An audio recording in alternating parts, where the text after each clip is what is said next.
cats don't always share things equally, especially space. Yeah. They might not share space equally.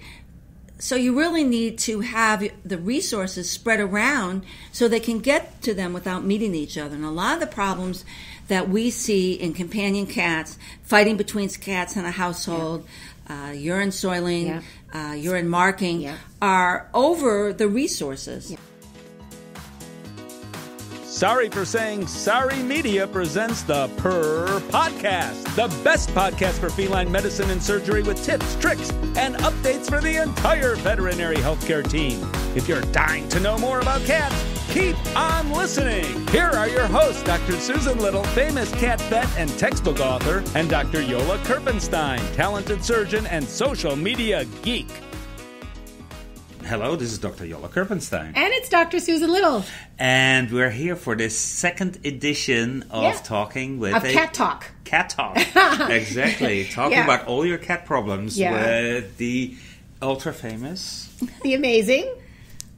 Yes. Am I introducing myself? Yes, of course. Dr. Debbie Horwitz. Oh, Yay. Fantastic. We're so happy you're here. Yes. I'm so happy to be here. I think we're going to have a great time. Yeah. Thank you so much. Welcome. Yeah.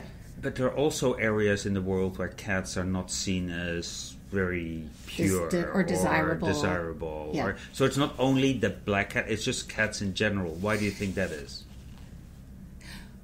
Probably again that mysterious. But there's also places in the world where dogs aren't either. They don't keep dogs as pets. That's true. And in fact, but do you think that it is that strong because it's almost that. For me, almost any society accepts the dog as a guardian or whatever. There are societies where cats are not accepted as being useful. And why would that be? Well, there could be many reasons for that. Number one, there are a lot of societies that were not sustained on grain. So individual farming was something that they did as opposed to storing grain. And so you have no use for a cat then. Right. So there's that. And then they are only seen as predators. Yeah. They're only seen as predators. Mm-hmm. And at that case, it's not a problem. And maybe they can be harmful to people. The other thing about it is that there are many societies that keeping animals as pets is foreign to them. Just in general, like any animal. In general. Right. Yeah. You go to so many countries where you see a lot of feral dogs. Yeah. And there are just as many feral cats, especially in the Middle East or the Mediterranean. There are so many feral cats. And I think that people really treat them fairly well, but they don't feel like they have to worry about them in the same way.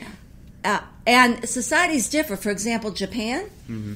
In Japan, their animals that start with D, their breeds are very different in how they interface with people than Western breeds. Mm. Because they want something different from them.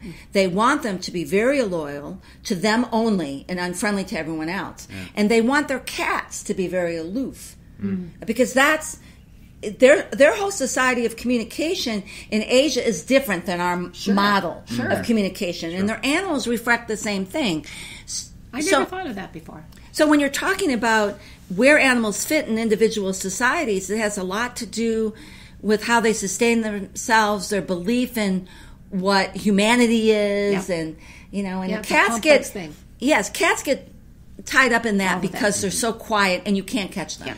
And in Egypt, cats were revered as gods. Right. I mean, just to and they've never forgotten. Well, and it was well earned, I think. Because Egypt was one of the first civilizations that stored grain. Yeah. Mm-hmm. And without cats, they would have starved. That wouldn't have been possible. It wouldn't have been possible to store grain without cats. Mm-hmm. Yeah. So really, we owe future life to cats. There you go. Wow, so I want to talk about something that is very exciting to me, and I'm sure it's exciting to you too, and that's the book that's coming out. Yay. Oh, that's right. I forgot. Yeah. No, I haven't forgotten. I have not forgotten. Podcast. So that's right. A few years ago, how many years ago did Decoding the D come out? That came out in 2014, and I was the lead editor on that. Yes. And as soon as DYD, as we call it. Oh, I like that. DYD. That's what we call it internally. Decoding DYD. the D. DYD there was requests for when are you going to do DYC, which means decoding your cat. Yes. And I am one of the editors. The lead editor is Dr. Megan Herron. But can you go back, before we go to the cat one, what was DYD about? And why did we need it? And why do we need it? DYD was about helping people understand, using the science we now know about the behavior of the D, to help them, to talk to them. We did it in a way that it's for the public. So the first chapter is called Can't We Just Talk? And we talk about how communication occurs between humans and the D creature. And we give examples that help people understand, we're talking different language. And then we explain why they do this, how you can change it, and then we summarize it. What did we say? And the whole goal of the whole book was to take them through all the things that you really need to know to have a fulfilling relationship with your canine pet, including how to choose one, how to train one, how to deal with certain problems, what happens, what do you do when they grow old, saying goodbye, what about dangerous behaviors. And it was so well received. Oh my gosh, yeah. It really was, because we don't deal in myths. Yeah. We deal in science. Yeah. And decoding your cat... Is it the same pattern? It starts out the same way. The first chapter is... How do you talk to your cat? Let's talk. Let's talk. Let's talk. And then it explains how cats communicate with each other, which is how they communicate with us. What does meow mean? What does a tail up? What does a tail down? What does ear position mean? And all those are so salient in a cat. They're so important to understand. And then we talk about picking your kitten, how to train your kitten, elimination issues, what to provide for your cat, how to have an enriched environment for your cat, how to deal with your cat growing old. What else? I think the environment part is so important, because a lot of people think cats are very low maintenance pets. Correct. Right? I need a water bowl, a food bowl, and a litter box, and I'm done. And I think that was more true when we let cats outside. You're probably right, yeah. Because cats who go outside do a lot of other things. And the house is very boring. And they're not as destructive as dogs who don't get to do interesting things. So it goes unnoticed. And there are chapters on doing that. And there's also chapters in training your cat, how you can train them to do different things. Cats are actually very easy to train, but there are a couple important things that you need to know about a cat. The first is, when you hand them something, the first thing they're going to do is smell it. Unlike a dog. I'll say you it. said it. Unlike a dog who just, because Moo just like swallows it. He swallows it and asks questions later. Well, first of all, the cat's going to smell it. Then it may or may not take it from your hand, so you have to drop it. Then it smells it again. Then it picks it up and it chews it, which dogs don't do. They just swallow. Yeah. And you have to wait for all of that to happen so you can do another repetition of the behavior, so you can reward it. And there is actually nothing wrong with that. It doesn't slow down the learning process at all from the learner's point of view. And if you understand that it just takes a little bit longer, then, first of all, you can segue to a softer treat, which they'll lick off your finger. And once they learn what they're supposed to be doing, in other words, I learned how to learn, it speeds up incredibly. And they are very smart. Yeah. They don't do the same things that dogs do, but they are better at some things than dogs are. For example, cats are better at the task of figuring out how to use a piece of string to open their enclosure. Yeah. Right? I mean, sure, you've read that literature. Yeah. That they will pull on it and the gate will open and they go out. Yeah. Dogs don't do that. Yeah. Cats open kitchen cabinets all the time and get inside, right? Yeah. Most of them cannot get out. Yeah. Because they haven't seen anybody push it open. They only see it be pulled. Okay? But really clever cats, really clever and persistent, because we have those 3 personalities. Yes. So that really persistent cat will push against it. Figure it out. And it'll bounce. And they'll figure that, just push harder, and it bounces. And then they take their feet and stand up. and lean on it, boom, out they funny. go. So they can learn a lot of things by trial and error, and they actually are really very smart. Who else could convince you to let them live in your house and virtually do nothing? They don't have to bark at the door. Right. They don't. I mean, they do nothing. They don't have to go in the car with you. They take care of the vermin. I mean, that's the whole purpose, you know. I guess. They're working really hard. I don't know. I've had cats that they hear the mice I just remember they hear the mice behind the stone fireplace. Yeah. And then one comes out and runs across and they're just looking at it like, wow. What did you? Two of them was like, did you see that? What was that? You know, and it's like, you guys are worthless because they weren't hungry. They're not hungry. They're not hungry. Yeah, it's a hardwired behavior. Oh, I love that. We had a clinic cat for quite a while who was some cats almost teach themselves tricks. Do you know what I mean? Like absolutely, and so she was one of those, and she learned many tricks very quickly. Like high five was one of her favorites. So we have a lot of Facebook pictures of her high fiving people, and I love to show that because it just shows that side of cats. Right. Yeah. I've had several cats who retrieve. Yeah, that's another one people say. Yeah, and you throw things and they'll bring it back. And the one cat who did it the best. I am definitely dating myself, but do you remember those pink sponge rollers? Oh, for your hair. For your hair. Of course. Those Yola doesn't, I can tell. Where is this going? They're very light. Yes. And so you can throw them really high. And my cat's name was Sasha.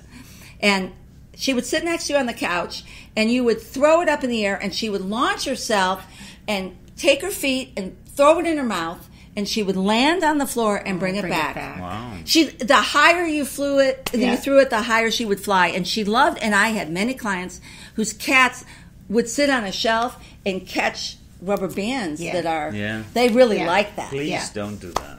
Because some of them eat them. Yeah. I know. No bands. Yeah, the surgeon in Yola is going, that's a foreign body surgery. I know. Yeah. People start talking about little stringy things. And strings and bands. And I'm like, you have to know your cat. No. You have to know your cat. I mean, some cats you can't leave certain toys with.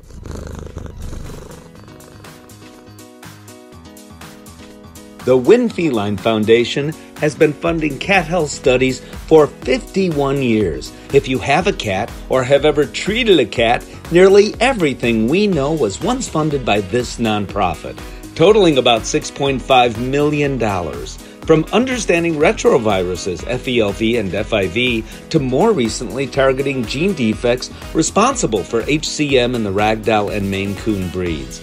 The Win Feline Foundation Pet Memorial Program offers veterinary professionals an opportunity to reassure clients that their beloved cats have not been forgotten, and those dollars support health studies that benefit the lives of all cats. Contributions totaling $150 or more receive a certificate suitable for framing or display in your clinic. Imagine being able to treat kidney disease more effectively, using stem cell therapy to cure stomatitis, or drugs that treat FIP are actually within grasp. Consider your support in telling your clients about the Win Feline Foundation and a free newsletter at winfelinefoundation.org. I've heard some behaviorists, though, say that some cats prefer to chase toys with mouse-like activities on the ground. Others prefer the bird-like activities, so they'd be the ones who catch things in the air. So do you think there are kind of preferences like that, too? Well, yes. Yeah. Because cats learn a lot from the queen.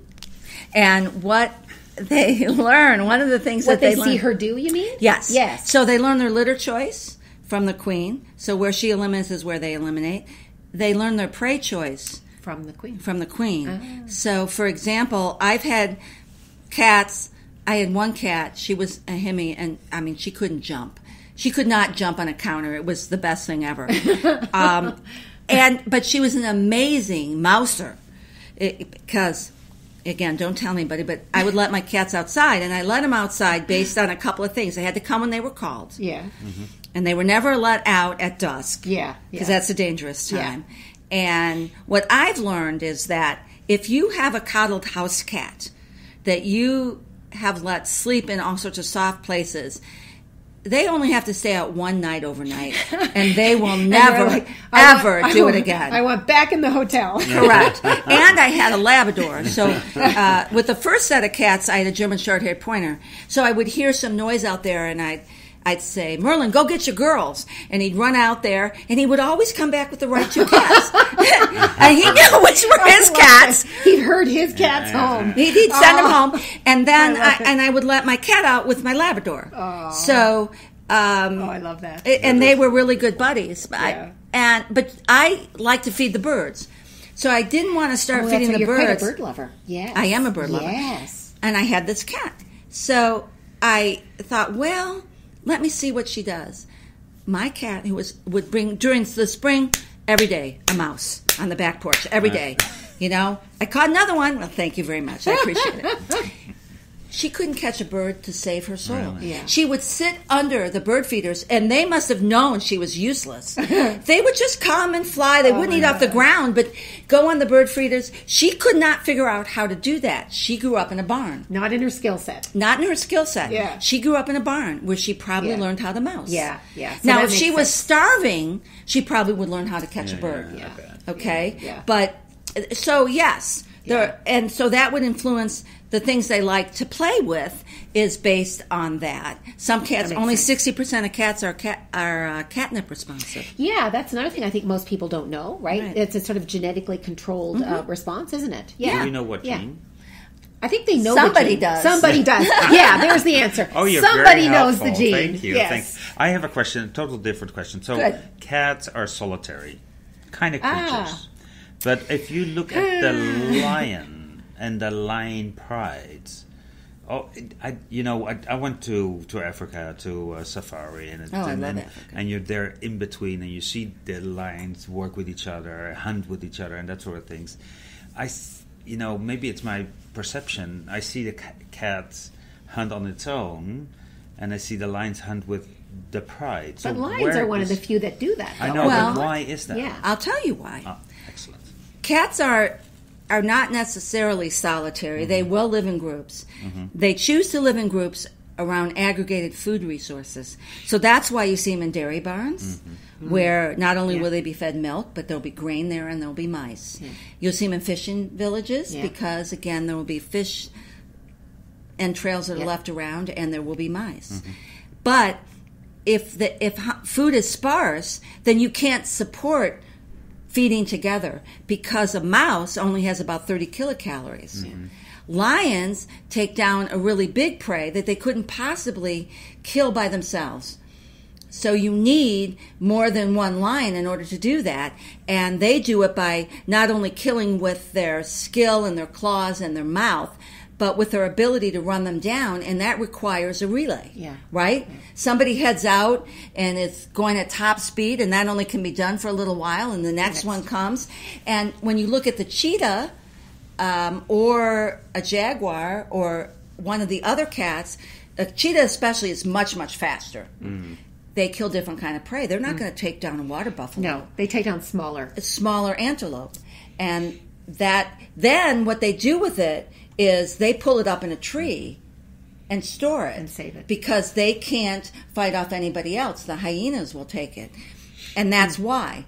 So and if you want to compare the group living, most group living of our domestic cats are living in female colonies of mothers, daughters, sisters, aunts, and offspring. And the males are not part of the society. And the males are there to impregnate the females, and they come and go, and that really is not much different than a lion pride. That's very true. Yeah, that is true. That's very true. So a lion pride, who does all the hunting? Yeah, lionesses. The lionesses. Right? Yeah. Right. Yeah. Right. Yeah, so that makes a lot of sense, like size of the cat compared to size of prey. Yeah, you need help. You need help. Help from your friends. Help from your friends. They don't mind living in groups. Yeah. But one of the things we haven't talked about is why are there certain problems that arise in cat homes? In groups, yeah. And I don't know very many people who only own one cat anymore. Do you? Yeah. I mean, the average on a population basis is like 2 point something cats per Correct. home, right? Yeah. Right. So when you have more than one cat, there aren't enough litter boxes in different places. Yeah. There aren't enough food bowls in different places. Or sleeping or resting. Or resting areas. And what I just lectured today about cats, and I told the audience, I said, one of the most important questions you can ask your clients is, when do you see all your cats in the same room? And you would be surprised how many times people say never. Or they never see them sleeping together. Sleeping together is different, because only cats that like each other will be touching and sleeping together regardless of the ambient temperature, right, or the space available to them. That is a way of saying, I like you. Right. Other cats will sleep near one another. They're not touching. And one would say that maybe they're friends, but they're not. Does that say I tolerate you? That says I tolerate you. Okay? But in other situations, in a lot of situations, especially with multiple cat households, multiple meaning, to me, more than two, even though you can have a problem with two, the answer is often, well, never.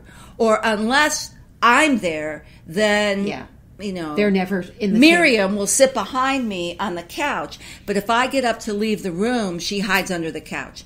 Well, that's telling you something.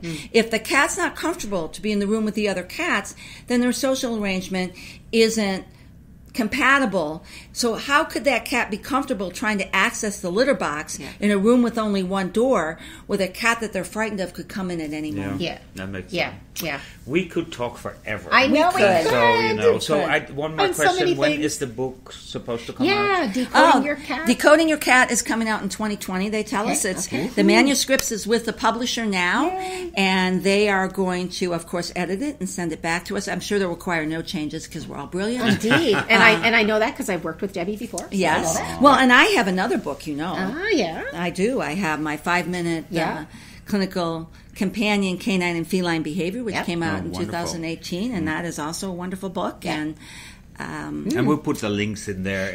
We'll put links in our show notes to the book. And I think we could talk about cats all day. Well, if I could show them the picture of my new kitten I'm getting, I would. Well, if you send it to me, I'll put it in the podcast. Yes, well, she's only 3 weeks old, so it's cute, but it's really... I might get a new picture at the end of this week. We can do that. Because she's really cute. So I would like to thank you for being here with us. Thank you for having me. Much. You're welcome. It's been enjoyable. It's a fun talk. I've learned a lot. About cat behavior now. I'm very chatty too. Behaviorist. So see, there you go. And now he knows how to say the word. Excellent. So thank you so much for being here, and it has been great. Yeah, thanks. Nice. The opinions of this podcast are those by Dr. Susan Little and Dr. Yola Kerpenstein. Veterinary medicine is a complex profession, and often there are multiple diagnostic and therapeutic options for different disease processes. If you're a pet owner with questions, please go to your local veterinarian. If you're a veterinary professional, ask your questions on our Instagram page @PurrPodcast. Dr. Susan Little is a feline medicine specialist with 2 cat-only hospitals in Ottawa, Canada. She is best known as an international speaker and as the author and editor of 2 textbooks, The Cat, Clinical Medicine and Management, and August, Consultations in Feline Internal Medicine. Along with 3 cats, she also admits to owning 2 dogs, and you can follow her on social media with the handle @CatVetSusan. Dr. Yola Kerpenstein is a diplomate of the American and European College of Veterinary Surgeons and a big cat fan. His specialties range from surgical oncology and reconstruction to minimally invasive surgery. He is the author of 2 textbooks on basic and reconstructive surgery. Did you know he was allergic to cats? Yola works currently at Hill's Pet Nutrition. You can follow him on social media with the handle @GVETSX.